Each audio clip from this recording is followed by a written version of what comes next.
नमस्कार सर। नमस्ते। नमस्ते नमस्ते। बोलिए बोलिए बोलिए। गुरु जी नमस्कार।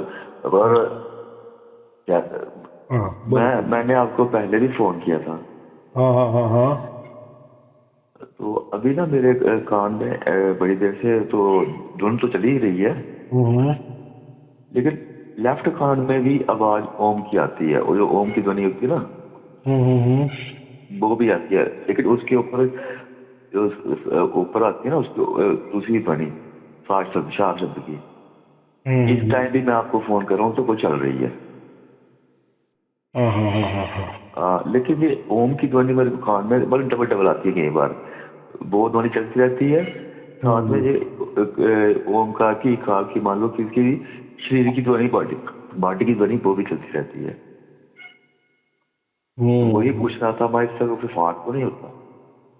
ऐसा है, तो इसके पहले कभी आपने ओम का जाप किया होगा, कभी न अच्छा कभी। तो अच्छा। अच्छा क्या होता है, देखो, जाप, अजपा और अनहदनाद, ये हाँ तीनों जी कंटिन्यू है। हाँ माने जी एक लाइन में पहला छोर समझो, जाप समझो, बीच वाला छोर अजपा समझो, और लास्ट वाला छोर अनहद समझो। बात एक ही है। जैसे मुंह होता है हमारा, हम जहाँ हाँ बोल जी रहे हैं, मुंह से ऊपर नाक आता है जहाँ से श्वास लेते हैं, और उसके सबसे ऊपर क्या होता है, मस्तिष्क आता है या कान आते हैं हमारे, जो हाँ ज्ञान जी इंद्रिय हम कहते हैं। हाँ जी तो कबीर साहब ने क्या कहा है, जाप मरे अजपा मरे अनहद भी मर जाए। हाँ जी हाँ जी उसका मतलब ऐसा होता है, जो भी आप जाप करते हो मुंह से, हाँ बहुत सारी संस्थाएं वो तो खुले मंत्र देते हैं, जैसे हरे रामा हरे कृष्णा, हाँ जी हाँ जी। कोई राम राम बोलते हैं, कोई नहीं, राम जाप तो किया कृष्ण। मैंने, जाप तो किया, पहले बड़े जाप किया मैंने, लेकिन वो आज से 2-3 साल पहले की बात है जब हाँ मैं करता था। ठीक है ना, मैं वही बोल रहा हूँ, उसके उस टॉपिक पे आ रहा हूँ। जैसे हमने बहुत बार जाप किए, तो वो ऑटोमेटिक फिर हम श्वासों में करने लगते हैं। फिर जैसे हाँ श्वास आया, जैसे अभी एक उदाहरण के लिए राम नाम लेते हैं, राम का हाँ हाँ नाम, हाँ हाँ, वही करता तो था मैं। फिर पहले मुंह से, माने हाथों से माला ली, या मुख से राम राम राम राम राम कहे, या परा पच्छन्ति मध्यमा वैखरी से हमने राम का इतना जाप किया, इतना, कोई बोलते हैं ना 1 करोड़ करो, ये लाख करो, इतने दिन करो, रोज इतना करो, वगैरह वगैरह, वो सब जाप में आता है। मन में भी हाँ हाँ किया, हाथों में माला भी नहीं ली, मन से भी जाप किए, तो भी बात एक ही बात है। मन हम्म, में, मन से मन में किए वो भी जाप ही होता है, मुंह से जोर से बोल दिए वो भी जाप होता है, सुन लिए वो भी जाप होता है। हाँ फिर जी सीने में, ऐसा समझो सीने में वो जाप हो रहा है, तो भी उसको जाप ही बोलेंगे। कोई बोलेंगे नहीं, आँख आँख बंद करो और हमारी नाभि है, वहाँ राम शब्द का उच्चार हो रहा है, ऐसा एक कल्पना करे और वो भी सुने। ये सब जाप में आते हैं। अभी अजपा, अभी अजपा किसको कहते हैं, जो श्वास चलता है ना उसको अजपा बोलते हैं। हाँ और जी हाँ जी अजपा का और एक अर्थ होता है, हमारे श्वासों में एक मंत्र जो है ना, उसको मंत्र नहीं कहेंगे, एक ध्वनि होती है। हाँ जैसी, जी जैसे छोटा बच्चा होता है ना, वो अगर सो हाँ गया ना, तो वो हाँ जी हाँ जी नाक से श्वास लेता है ना, तो हाँ वो जी जो श्वास लेता है, तो हम चुपके से हमारा कान उसके नाक के ऊपर रखो, थोड़े अंतर में, एक हाँ जी सेंटीमीटर के अंतर में, तो हाँ जी जैसा बच्चा श्वास लेता है ना, तो सो शब्द होता है, क्या होता है, हाँ जी हाँ जी, सो। सो और जैसा वो छोड़ता है, तो सो हम या हन या हम, हाँ ऐसा होता है। तो उसको भी लोग बोलते हैं कि ये भी एक जपा जाप है। वो तो हाँ नेचुरली है, देखो, हाँ जी श्वास जो है वो तो नेचुरली, श्वास को नेचुरली हमने है। महत्व क्यों दिया है, या सभी संतों श्वासों के ऊपर क्यों बात करते हैं। तो जो जो भी श्वास लेता है वो जिंदा है, जिंदा है माने वो चैतन्य है, माने उसके अंदर चैतन्यता है, हाँ माने ये तो आत्मा है, इतनी सहज प्रा, बात है। तो देखो प्राकृति में है ना ये गुरु जी, प्राकृति में आ गया ना ये वो हमारा शरीर तो प्राकृति वो है। जाने दो, वो तो है ही। देखो हाँ, श्वास तो ये तो प्रकृति में है, पूरा शरीर ही शरीर प्राकृति का। चल रहा है, वो तो सब प्रकृति ही बात, वो तो नहीं है, वो जड़ में ही है। नहीं, लेकिन मैं समझा दे रहा हूँ। तो वो एक अजपा होता है। और हाँ, दूसरा अजपा मैंने क्या कहा, जब हम ज्यादा मुंह से राम राम राम करते हैं, फिर श्वासों में भी करने लगते हैं। हाँ, श्वासों में क्या करने लगते, जैसे श्वास लिया राम, छोड़ दिए राम, श्वास लिए राम, छोड़ दी, ये भी कवा जपा हो जाता है। और एक नेचुरली है जो सोहम का मैंने कहा ना कि हाँ जी, श्वास लेते हुए हमारे में भी एक ध्वनि होती है। जैसा श्वास लेते तो सो होता है और छोड़ते तो हम हो जाता है। हाँ जी, और हाँ जी, उसके बीच में जो स्थिर होता है, माने वो समय कि जहाँ हमने समझो श्वास ले लिए और हाँ, स्टॉप हो गए, तो उसमें ओम की ध्वनि होती है। या हाँ जी, श्वास छोड़ दिए और रुक गए तो उसमें ओम की ध्वनि होती है। इसलिए ओम सोहम ये जो मंत्र है ना, ये ज्यादा प्रचलित है।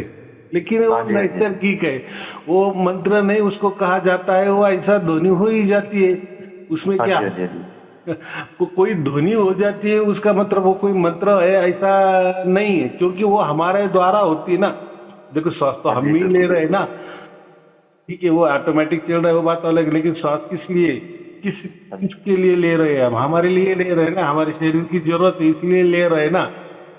हाँ जी, हाँ जी, तो पेट में गैस भी हो गया तो हमने वो गैस भी छोड़ दिया बाहर, तो भी आवाज आता है उसका।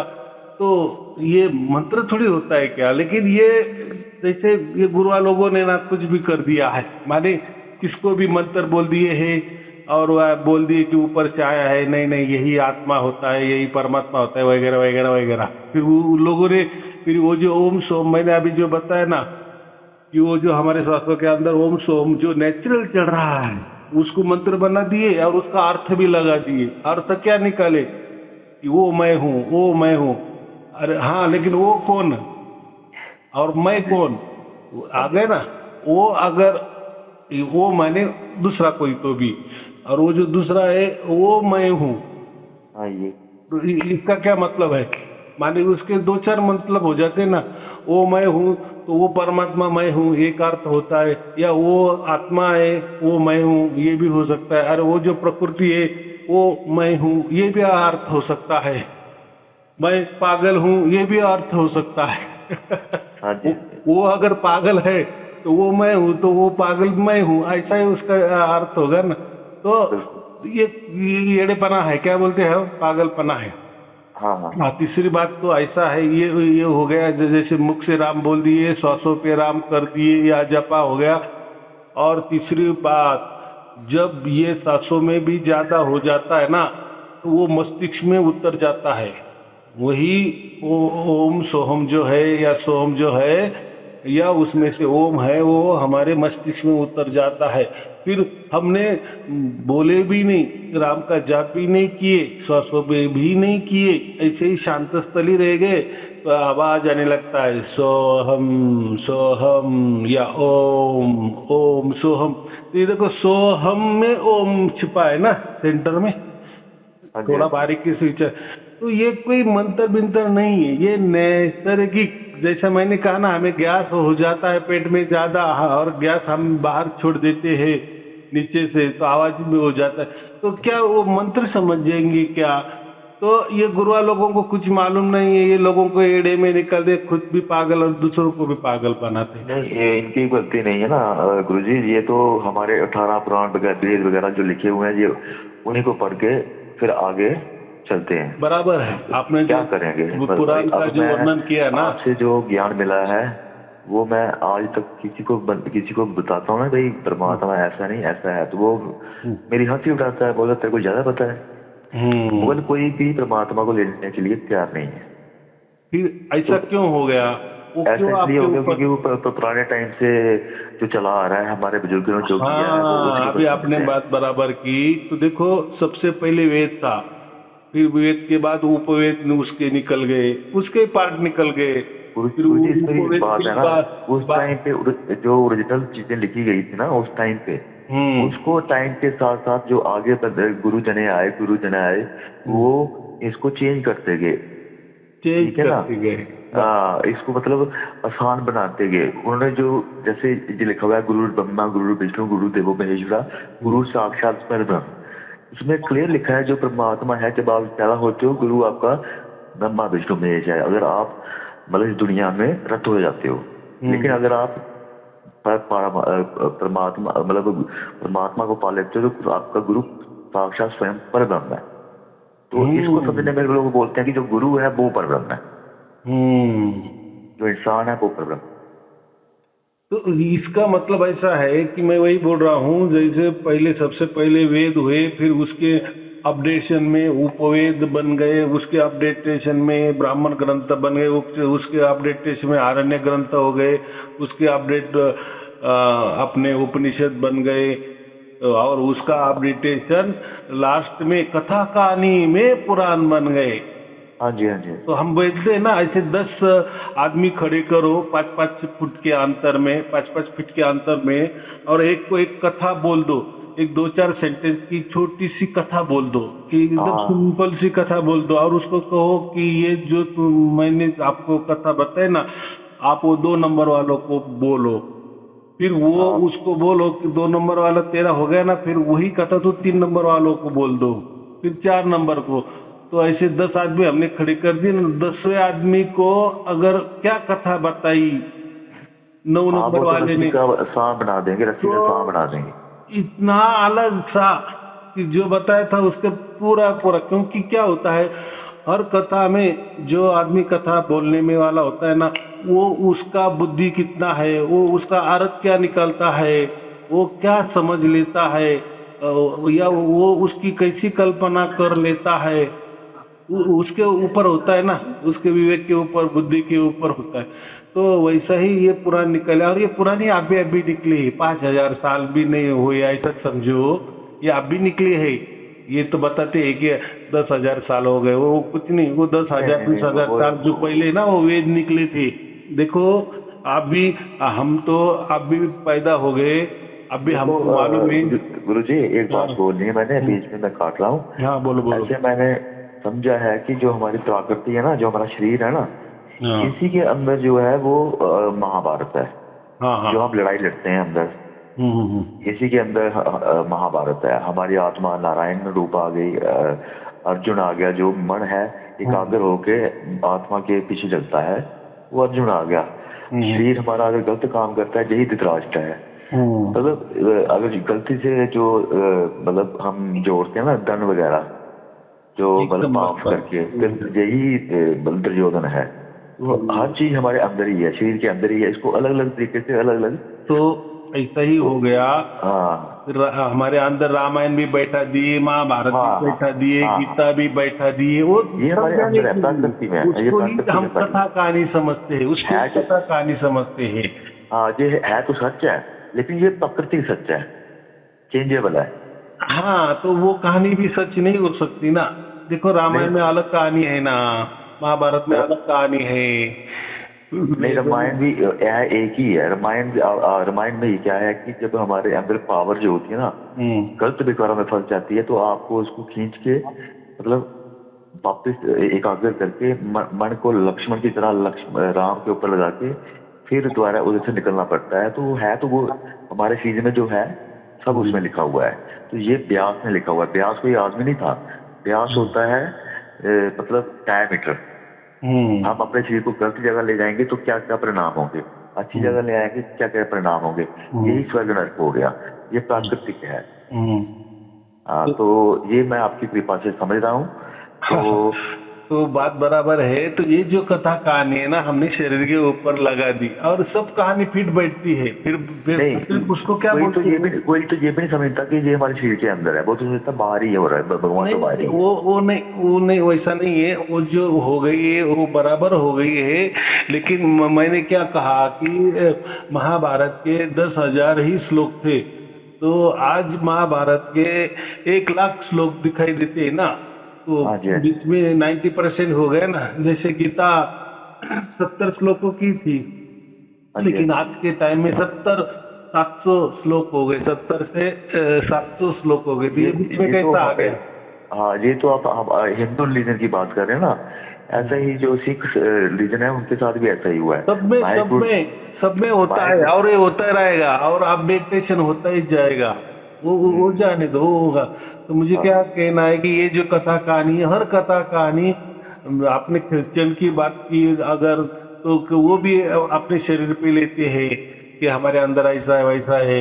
मुस्लिम इस्लाम धर्म भी के किया तो वो भी हमारे शरीर के ऊपर है। तो इसको तत्व ज्ञान कहते। क्या कहते? जब हम वो शरीर के द्वारा वो कथा समझ जा लेते हैं ना, उसको तत्व ज्ञान कहते, तर्क कहते हैं, तत्व ज्ञान कहते हैं। तो वो तो हर कथा में लागू होता है।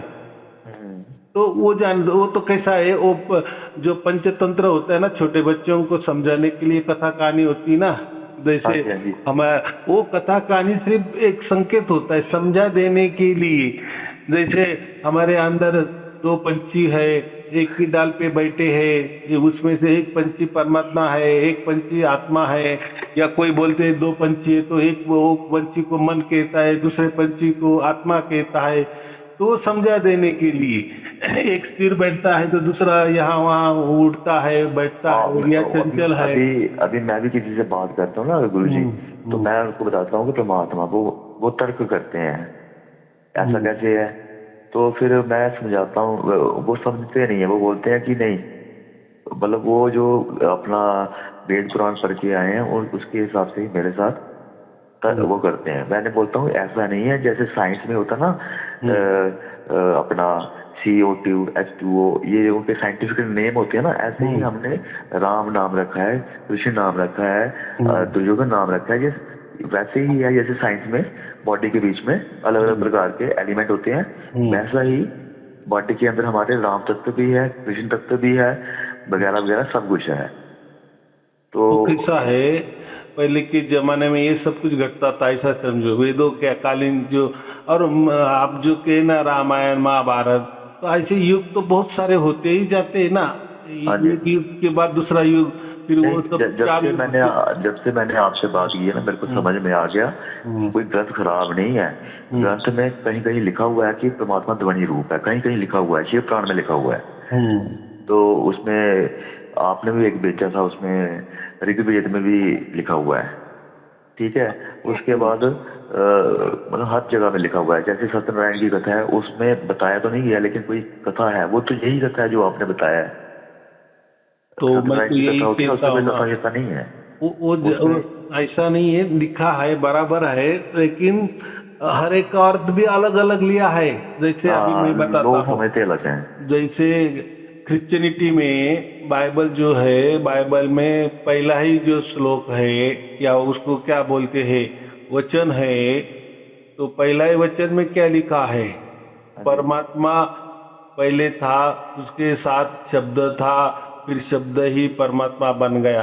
तो फिर वहाँ जो वर्ड शब्द लिखा है ना, हाँ जी, हाँ जी, तो लोग क्या बोलते हैं कि जो वर्ड है ना, माने जो आवाज है ना, साउंड है ना, वो ही सार शब्द भी बाइबल में लिखा है पहला ही बात। तो ये गलत बात है। वो जो वर्ड शब्द जो लिखा है ना, शब्द, वर्ड माने शब्द, इंग्लिश में वर्ड बोलते हैं, और उसका अनुवाद शब्द होता है। तो उन्होंने जो शब्द की व्याख्या की है वो वचन क्यों की है, माने ऐसा समझो, उसमें अगर आपने पूरे बाइबल पढ़ा या क्रिश्चियनिटी का पूरा अभ्यास किए, ग्रंथ पढ़े, तो आपको सब समझ में आ जाएगा कि गुरुजी क्या बोल रहे थे। तो उनका कहना ऐसा है कि जो गॉड है, माने वो गॉड परमात्मा मानते हैं, उसको गॉड नाम दे दिए, बहुत अच्छी बात है। तो जब वो गॉड आए थे ना, तो उन्होंने साथ में वचन लाए थे। उन्होंने वो शब्द का अर्थ क्या लिया, वचन। तो वो जो वचन है ना, वो गॉड ने लाए हैं, और वो जो वचन है पूरे के पूरे अपने पुत्र को दे दिए हैं। किसको दे दिए हैं? यीशु को दे दिए हैं। तो वो कहते हैं ना, जैसे आदमी मर जाता है तो वो कब्र में उसको बंद कर देते हैं, तो जब फैसले का दिन आता है तो ये तो इस्लाम में भी वही है, ये की वो तो क्रिश्चियन का ही एक पार्ट है ना, हम मुस्लिम बोलते हैं।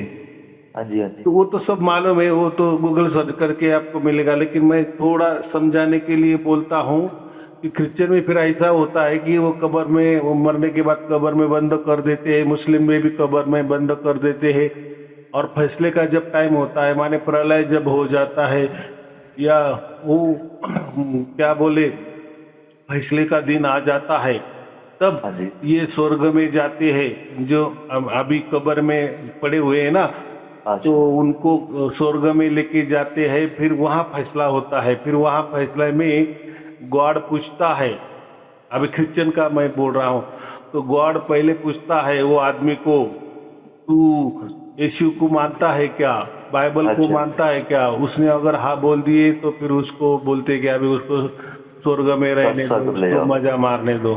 हाँ, अगर उसने कह दिया ना कि मैं गॉड को मानता हूँ, मैं यीशु को नहीं मानता हूँ, बाइबल को नहीं मानता हूँ, तो उसको नरक भेजा जाता है। चलो अभी वैसा ही मुस्लिम में है, अल्लाह पूछता है उसको, तू कुरान को मानता है क्या, मानता है, तू प्रोफेट मोहम्मद साहब को मानता है क्या? मैं समझ गया। तो वो भी तो जैसे आप मतलब एक बनाओगे ना एक कहानी, तो लोग वैसे ही फॉलो करें। ये कहानी ही पढ़ाई हुई है, आप इंसान ने उस टाइम सोचा नहीं कि ये मैं क्या कर रहा हूँ, जैसे जिस चीज से मैं क्या कर रहा हूँ, उन्होंने सोचा नहीं, उन्होंने अपने नाम को बढ़ाने के लिए ये चीज लिखी हुई है। तो उसने अगर बोल दिया ना मैं अल्लाह को मानता हूँ, कुरान को नहीं मानता और मोहम्मद साहब को नहीं मानता, तो उसको नरक भेजा जाता है।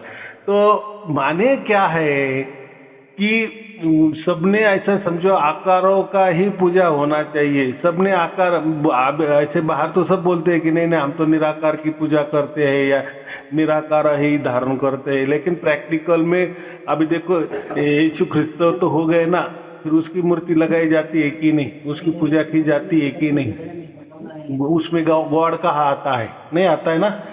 हाँ जी। वैसे ही मस्जिद में लोग जाते तो वह जो मोहम्मद साहब का जो दिया हुआ है वही करते हैं ना, वहाँ कहाँ अल्लाह का मूर्ति होती है? अल्लाह को तो कोई मूर्ति नहीं होती है, ये तो हम भी निर्गुण निराकार की कैसी मूर्ति होती है, जैसे परमात्मा की भी नहीं होती है। तो ऐसा जिसका जिसका वो है, और ये जो लोग है ना वो आरत लगा लेते हैं कि नहीं उसमें भी शब्द का वर्णन किया है, सार शब्द का वर्णन किया है, तो अलग अलग लोगों ने वो शब्द का अलग अलग अर्थ लिया है, एक ही अर्थ नहीं लिया है। हमें वो उसमें जाना ही नहीं, वो कौन देखो ऐसा हम करते गए ना तो पूरे दुनिया में 200 धर्म है, फिर पंथ भी बहुत सारे हैं, फिर बहुत सारे विचार है, आप कहाँ जाएंगे, किस से बात करेंगे, किसको विरोध करेंगे, और क्या विरोध करना है, और कोई लेना देना नहीं ना। मैंने छोड़ दिया किसी को गाइड करना। मैंने सोचा जब ईश्वर की परमात्मा की कृपा होगी वो खुद बंदा चल के आएगा हमारे पास। हाँ, अभी हमारा ये एकदम नया संस्करण, ऐसा समझो नया संस्करण माने नया विचार है, और हमारा विचार अगर किसी को बोल दिए तो कोई नहीं मानेगा। हमारा विचार क्या है कि बस परमात्मा ही हमारी वो उसकी ओर से हमारी ओर आता है, वही सब कुछ करता है। तो लोग भाग जाते हैं, अरे ये क्या बोल दी, ये क्या बोल दी।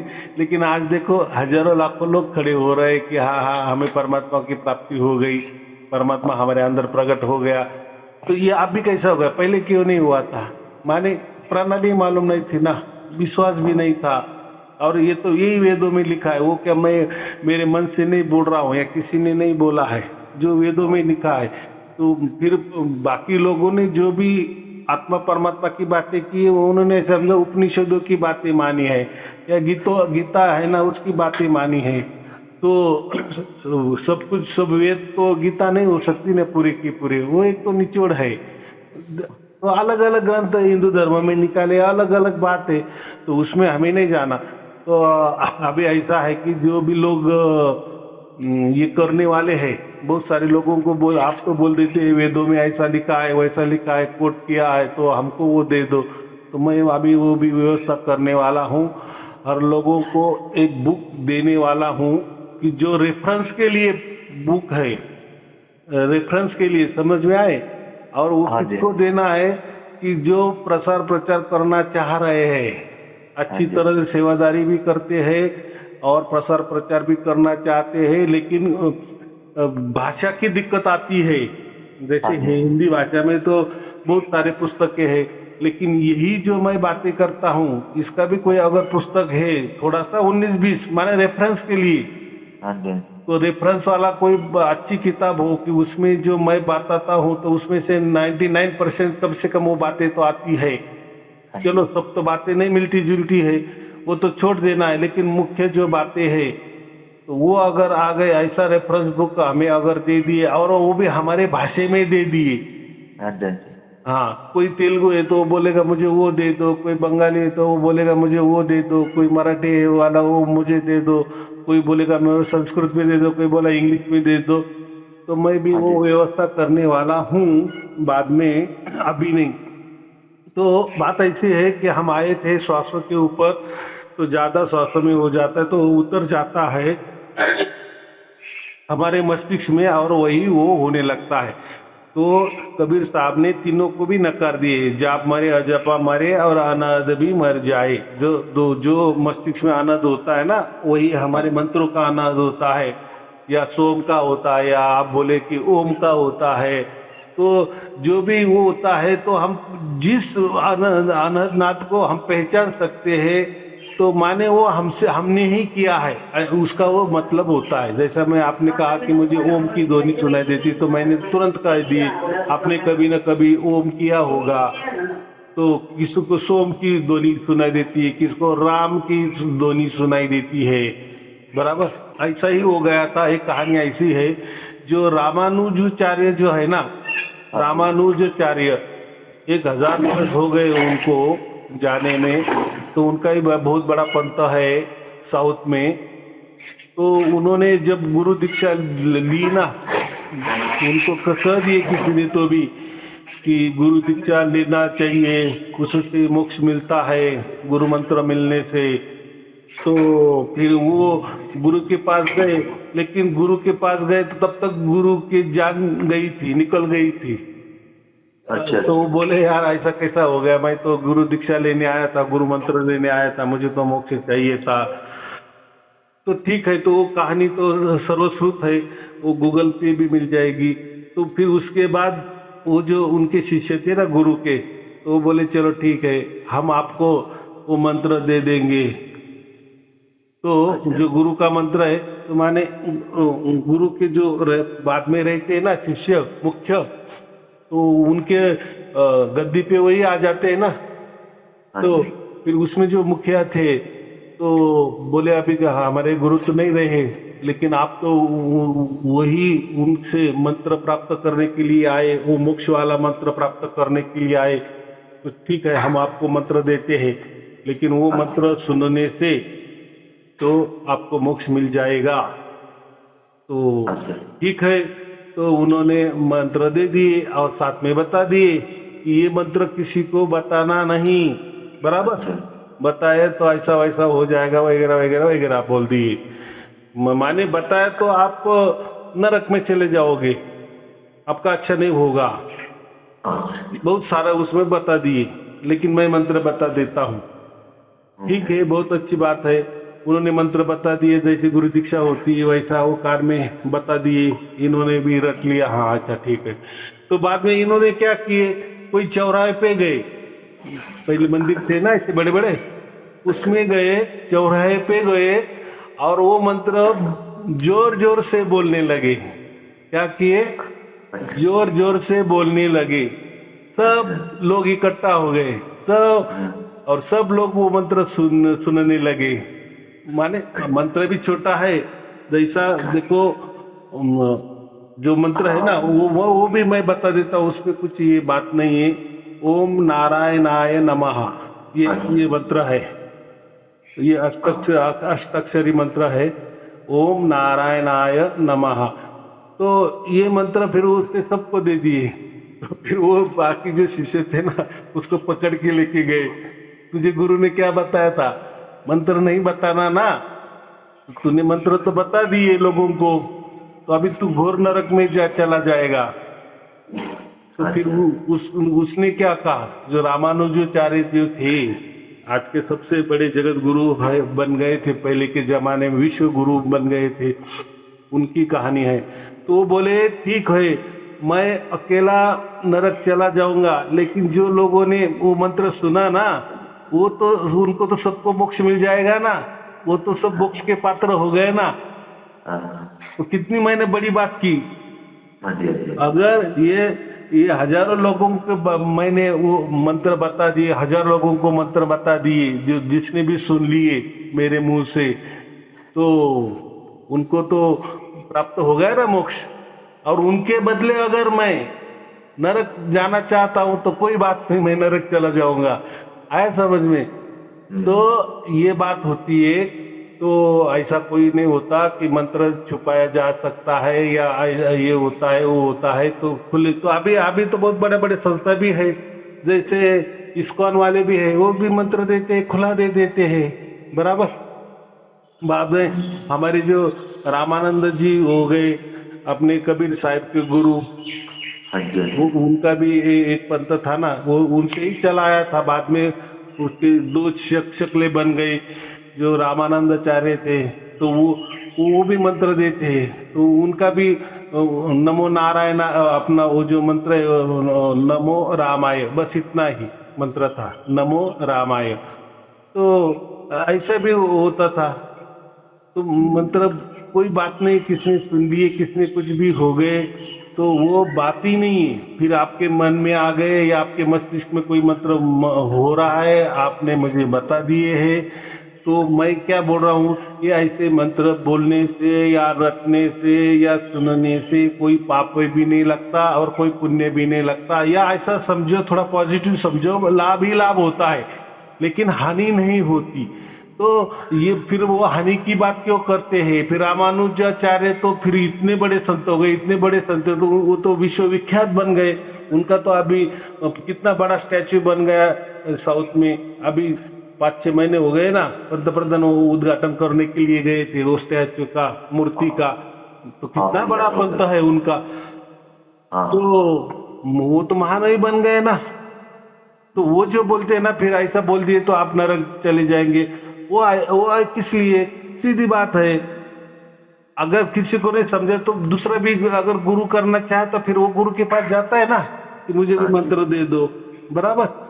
अगर ऐसा ही मिल गया तो फिर पॉकेट में मिल गया तो कौन गुरु के पास जाएंगे? लेकिन गुरु का तो मेन उद्देश्य क्या होता है? शिष्य बढ़ाने होते हैं ना, पंथ बढ़ाना होता है ना, मान बढ़ाए ऊपर होती ना। लोगों ने अपनी पूजा करनी चाहिए, अपने को माला डालना चाहिए, यही ख्वाहिश होती है ना उसकी। इसलिए वो बोलते हैं कि हम देंगे आपको मंत्र। तो आपने अभी क्या समझा कि जाप मरे अजापा मरे अनादमी मर जाए, इसमें कोई राम नहीं है, या इसमें कोई मोक्ष नहीं मिलता, या ये जो घटना होती है वो नैसर्गिक नेचुरली होती है, इससे कुछ नहीं है होता, बराबर। और हमारा जो होता है सार शब्द, वो उसके द्वारा ही आ जाता है, उसके लिए हम तैयार भी नहीं होते, वो कभी भी आ जाता है कभी।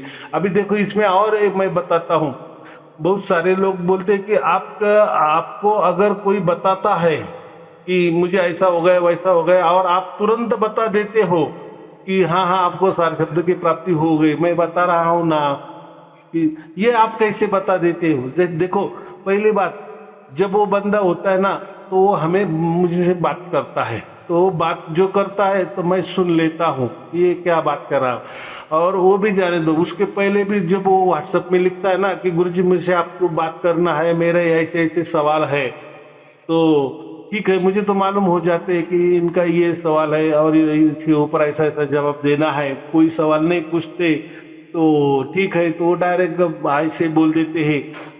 तो हमको समझता है कि ये आदमी बोलता है कि अब वो जो ध्वनि है ना, वो मुझे ये कान से कभी ये कान में चली जाती है, कभी ये कान से वो कान में, कभी ऐसा लगता है ये कान बंद हो गया, ये चालू हो गया, तो कभी ये होता है वो होता है, कभी स्फुरन होता है। स्फुरन माने अंग फड़फड़ना, समझते हो ना? तो ये भी एक सार शब्द का लक्षण है। माने परमात्मा वो जो कहते हैं ना, जैसे ये जो ध्वनि होती ना, ये ध्वनि के माध्यम से परमात्मा हमें स्पर्श करता है, ये तो मैं बहुत बार बोलता हूँ, बराबर।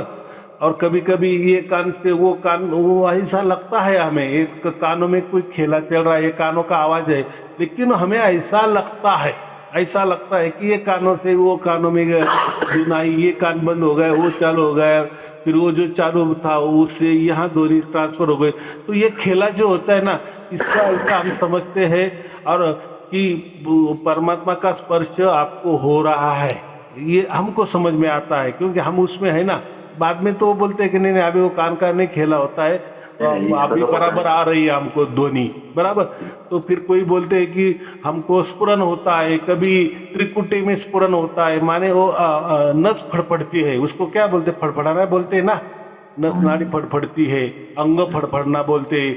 तो कोई बोलता है मुझे ब्रह्मरंध्र पे फड़फड़ता कभी कभी होता है, कभी कंधों, मेरे कंधे जो होते हैं ना वो फड़फड़ते हैं, कभी दाया तो कभी बाया, तो कभी ये वो। तो हमें फिर उससे पता चलता है कि परमात्मा इसको स्पर्श कर रहा है, माने उसकी कुछ तो भी अनुभूति दे रहा है। ऐसे कोई लक्षण हो जाते हैं तो हम तुरंत बोल देते हैं कि हाँ आप कोई चिंता की बात नहीं, आपको सार शब्द प्राप्त हो गया है, अभी ये बात मत करो कि थोड़ा आ रहा है थोड़ा नहीं आ रहा है, कभी समझ में आ रहा है कभी नहीं। तो ये जो 2-4 लक्षण जो होते हैं ना, वो जो बताता है ना, उससे हमें समझ में आता है कि ये बंदा किस रास्ते पे चल रहा है। बाकी उसमें कोई रॉकेट साइंस नहीं होता है, हम उसमें है, हमारा जो क्या बोले 24 घंटा वही अभ्यास होता है, उसमें ही हम डूबे हुए हैं, तो हमको सब समझ जाता है। बाकी उसमें कुछ नहीं है, लोगों को थोड़ा सा अलग लगता है कि ये कैसे क्या पहचान लेते हैं।